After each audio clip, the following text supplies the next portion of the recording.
બ્રેકબાદ સમાચારોમાં આગળ વધી આજ રોજ તિલકવાડા ચોકડી ખાતે પરિક્રમા માટે આવેલા હજારો શ્રદ્ધાળુઓ માટે મોટી મુશ્કેલી ઊભી થઈ।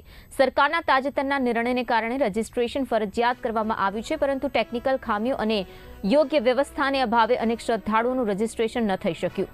માહિતી મુજબ તિલકવાડા ચોકડી પર જ્યાં QR કોડ મૂકવામાં આવ્યો છે ત્યાં અંધારું હોવાથી શ્રદ્ધાળુઓ સ્કેન નથી કરી શકતા કોડ, અને તેને કારણે મુશ્કેલીઓ ઊભી થઈ રહી છે। આ સાથે જ OTP નથી મળી રહ્યું અને તેથી પણ રજીસ્ટ્રેશનની પ્રક્રિયા અટવાઈ ગઈ છે। પરિણામે હજારો લોકો અહીં ફસાયા છે અને પરિક્રમા માટે આગળ નથી જઈ શકતા।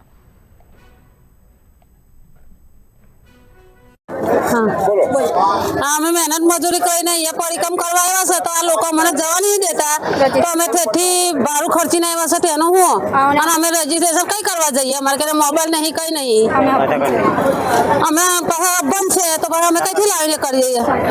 અમે સંખ્યા તાલુમથી થઈને આવીએ છીએ, પણ આ ખોટા નિર્ણય બધા કેમ આવા કર્યા છે?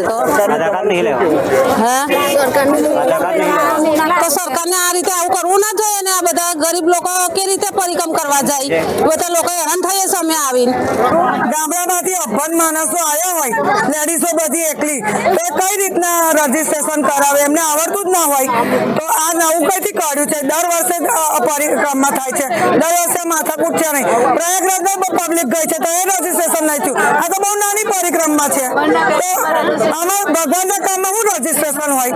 અને પહેલી વાત તો નાની મોટી બહેનો પાસે તો મોબાઈલ જ નથી। મોબાઈલ નહીં તો રજીસ્ટ્રેશન કેવી રીતે કરીને આવીશું અમે? તો એટલે અમારી એક વિનંતી છે કે મહિલાઓ, એકલા મહિલાઓ આવે છે પરિક્રમા કરવા, તો એમને જવા દેવા વિનંતી છે પોલીસ વાળાને, અને અમને પરિક્રમા કરી દેવા વિનંતી। અમે ગામડામાંથી આવ્યા છે, અમને રજીસ્ટ્રેશન કરતા આવડતું નહીં। અમે કેટલી દૂરથી આવ્યા, અમે અમારી જોડે ભાડું નહીં હોય તો ગમે તે વ્યવસ્થા કરીને આવ્યા, અને રજીસ્ટ્રેશન કરતા નહીં કરવા આવડતું નહીં, તો અમે કોની જોડે જઈએ? અહીં તો લાઇટના ઠેકાણા નહીં, અંધારામાં અમને ફાવતું પણ નહીં। અમે શું કરવાનું? અમારે પરિક્રમા કરવા માટે કેટલું આશા લઈને આવ્યા, હવે આ નિરાશા થઈને જાય એવું કામ થઈ ગયું। અમે આ બાળકો લઈને આવ્યા, અમારા ઘરવાળા લઈને આવ્યા, અને એમને અભણ છે। અમે ગ્રામજનો તરફથી સૌ પ્રશાસનને એક સંદેશ પહોંચાડવા માંગીએ છીએ, અને એક વહેલી તકે પ્રશાસન એને ધ્યાન દોરે અને જલ્દી એનું નિરાકરણ લાવે એવી અમારી સૌ ગ્રામજનોની માંગ છે। પહેલો મુદ્દો એ છે કે જે ભારત વર્ષમાં, આખા ભારત વર્ષમાં મહાકુંભ યોજવામાં આવ્યો, એ મહાકુંભમાં પણ અમે ત્યાં સેવા આપી હતી અને ત્યાં સ્નાન કરીને આવ્યા હતા। ત્યાં પણ રજીસ્ટ્રેશનનો કોઈ ઉલ્લેખ નહોતો અને ત્યાં રજીસ્ટ્રેશન હતું નહીં। એવી જ રીતે અહીંયા નર્મદા પરિક્રમા આજુબાજુના ગામડાઓ, કેટલા જ રાજ્યોમાં, જેવી રીતે રાજસ્થાન છે, મહારાષ્ટ્ર, MP છે, મધ્યપ્રદેશ છે, ઘણા લોકો અહીંયા આવે છે પોતાની આસ્થાને લઈને। એના માધ્યમથી ચોકડી પર છે, અને અમારા તિલકવાડામાં એ નર્મદા પુરાણ અને સ્કંદ પુરાણમાં સપમાતૃકા, તિલકેશ્વર મંદિર, નર્મદા મંદિર, મણિનાગેશ્વર મંદિર એવા આવેલા છે, અને તિલકવાડા જે સેન્ટર એવું છે કે જે અહીંયા પરિક્રમાનો મુખ્ય માર્ગ છે, ત્રિવેણી સંગમ તિલકવાડામાં છે।